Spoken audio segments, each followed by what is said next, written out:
Quand ils ne sont pas en train de faire des consécrations de pasteurs, en train de faire de la sorcellerie en direct, c'est pour pondre des hérésies. D'accord? Nous savons que Dieu nous a sauvés pour la louange de sa gloire. Dieu ne nous a pas sauvés pour qu'on devienne pasteur. D'accord? Dieu nous a sauvés pour la louange de sa gloire. Et pour le comprendre, disait le fils d'Éphésiens 1. D'accord? Et puis Éphésiens 2. D'accord? On va venir dire à quelqu'un que oui, ta vie ne va pas parce que Dieu m'a dit que tu ne veux pas le servir, tu ne veux pas rentrer dans ton appel. Laisse-moi te dire. Ces pasteurs qui racontent ces bêtises-là, ils ne le disent pas à cause du royaume de Dieu. Ils le disent à cause de leurs églises qui se font pousser comme des champignons qui foisonnent partout. Ok?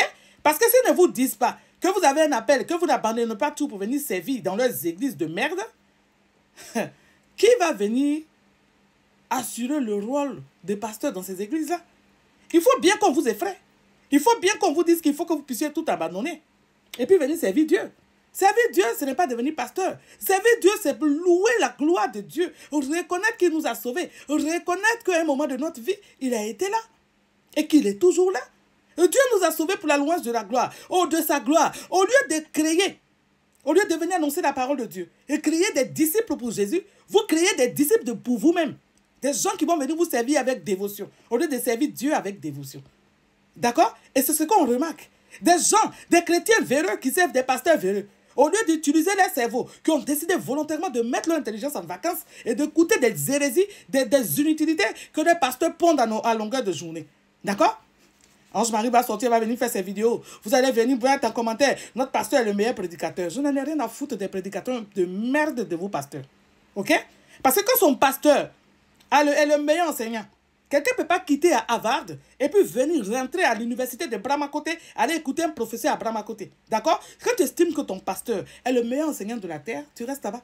Tu ne te promènes pas comme un chien errant sur les réseaux sociaux en train de venir faire des commentaires pour venir faire l'apologie de ton pasteur. Ton pasteur ne prêche que l'ancienne alliance. Ton pasteur n'a que l'Ancien Testament dans la bouche. Ton pasteur n'a que le sacerdoce lévitique. Parce qu'ils savent tous pertinemment que quand on rentre dans la nouvelle alliance, là, il n'y a plus d'arnaque. Parce que là, il s'agit de la doctrine de Christ. Quand on va dans le livre de Jean, 1 Jean, il dit celui qui va plus loin et n'applique pas la doctrine de Christ, il n'appartient pas à Christ. C'est vous qui pensez que vous êtes en train de servir Dieu. Sinon, eux-mêmes, ils savent que c'est eux que vous êtes en train de servir. Au lieu de vous donner les enseignements, au lieu de vous parler de Christ, au lieu de vous annoncer Christ, au lieu de vous parler des choses vraies, ils vous pondent des hérésies. D'accord? Oh, il faut que tu abandonnes tout pour venir servir. Jésus n'a jamais demandé à quelqu'un de tout abandonner pour venir servir dans la nouvelle alliance. D'accord? Dans l'ancienne alliance, oui, Jésus a dit, laisse et suis-moi. Mais Matthieu fait partie de l'ancienne alliance. Quand Jésus était sur la terre et qu'il parlait encore, c'était l'ancienne alliance qui demeurait. D'accord? Comment on peut venir dire des sorties pareilles, bêtises à un enfant de Dieu, pendant que Dieu dit que nous a bénis de toute bénédiction spirituelle en Christ dans les lieux célestes, et que nous sommes bénis. Mais vous êtes victime de vos mauvais choix. D'accord? Quand les affaires d'un enfant de Dieu ne vont pas, c'est toujours la faute du diable, c'est toujours les sorciers. Vous ne vous remettez jamais en cause. D'accord? Vous ne vous remettez jamais en cause. Non. Si ce n'est pas le sorcier, c'est la voisine. Mais quand tu poses des mauvaises actions, tu vas subir les conséquences de vos choix.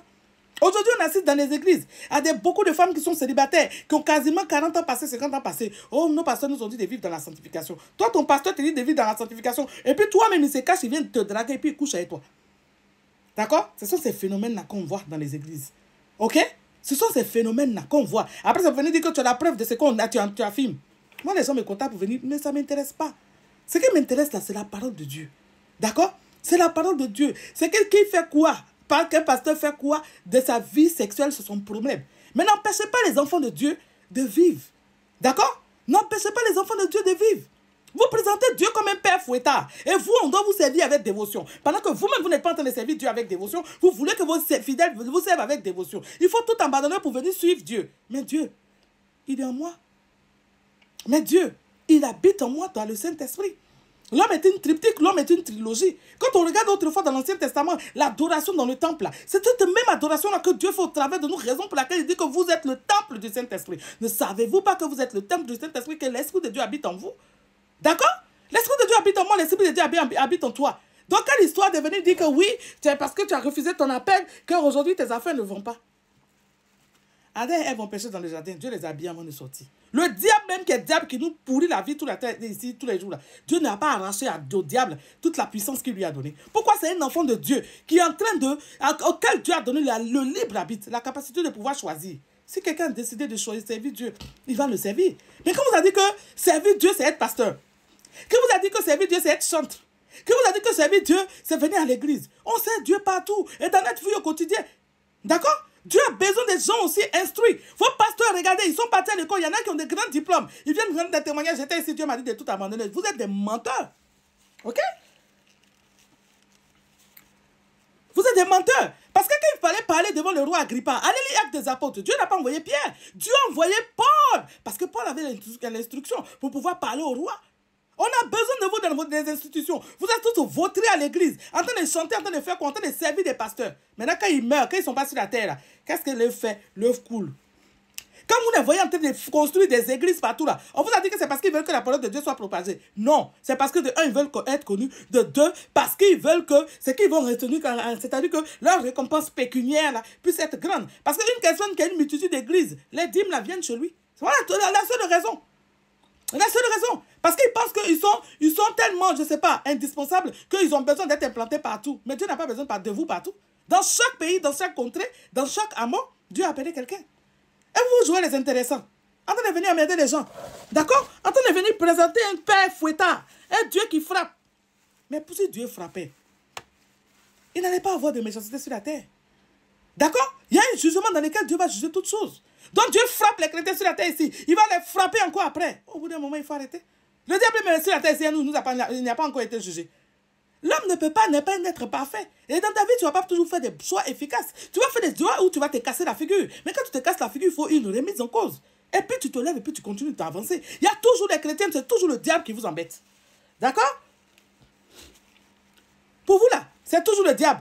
Et vos pasteurs, oh oui, c'est parce que tu n'as pas donné la dîme, c'est parce que tu n'as pas fait ceci, c'est parce que tu n'as pas fait cela. Toi, tu passes ta vie à longueur de journée à mentir à tes fidèles, à voler au travers des dîmes et puis des offrandes. Dieu ne te frappe pas. C'est celui qui a décidé de prendre, qui sait qu'il n'a l'appel sur sa vie, qui va au travail, qui vient servir Dieu. Concomitamment, il travaille, il sert Dieu. C'est lui là que Dieu va bloquer ses affaires parce qu'il ne veut pas rentrer dans son appel. Arrêtez de mentir aux gens. Changez.